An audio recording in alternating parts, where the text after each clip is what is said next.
Praise the Lord. எரேமியா 18ஆம் அதிகாரம் 4ஆம் வசனத்திலே, குயவன் வனைந்து கொண்டிருந்த மண் பாண்டம் அவன் கையிலே கெட்டு போயிற்று, அதை திருத்தமாய் செய்யும்படிக்கு தன் பார்வைக்கு சரியானபடி குயவன் அதை திரும்ப வேறே பாண்டமாக வனைந்தான். இதோ இஸ்ரவேல் வீட்டாரே, குயவன் கையில் இருக்கிற களிமண்ணை போலதான் நீங்களும் என் கையிலே இருக்கிறீர்கள் என்று சொல்லி ஆண்டவர் நம்மை பார்த்து சொல்லுகிறார். பிரியமானவர்களே, குயவன் ஒருவன் அழகான பாண்டங்களை அவன் வனைந்து கொண்டிருக்கிறான். அதை பார்த்த அநேகர் அவன் வனைந்து கொண்டிருந்த பாண்டங்களை அதிசயமாக ஆச்சரியமாக பார்த்து கொண்டே போறாங்க.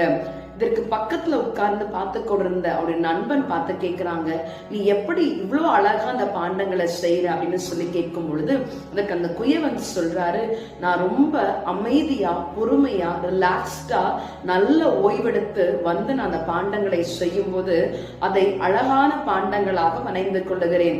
மற்ற நேரங்களிலே அதை ஒரு சாதாரண பாண்டமாக தான் நான் வனைந்து கொள்ளுகிறேன் என்று சொல்லி இந்த குயவன் பதிலளிக்கிறார்.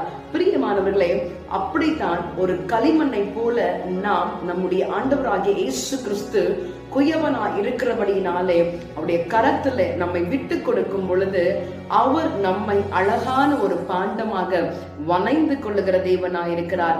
இந்த நாளிலும் குயவனை போல இருக்கிற நம்முடைய ஆண்டவராகிய இயேசுவின் கரத்துல நம்மை விட்டு கொடுப்போமா? Praise the Lord.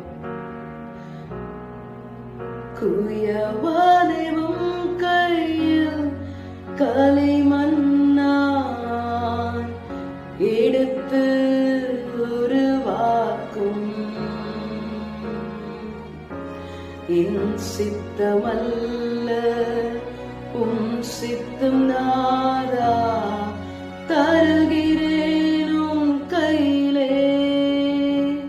ஆம் ஆண்டவரே, நீர் எங்கள் குயவனா இருக்கிறபடினாலே ஆண்டவரே, எங்களை உம்முடைய அன்பின் கரத்துல நாங்கள் விட்டு கொடுக்கிறோம். அழகான பாத்திரமாக எங்களை வனைந்து கொண்டு உமக்காக எடுத்து பயன்படுத்தும் இந்த நாளிலும் எங்களை உம்முடைய கரத்துல விட்டு கொடுக்கிறோம். ஆசீர்வதியும். இயேசுவின் நாமத்தில் ஜெபிக்கிறோம் பிதாவே, ஆமென். God bless you. Have a blessed day.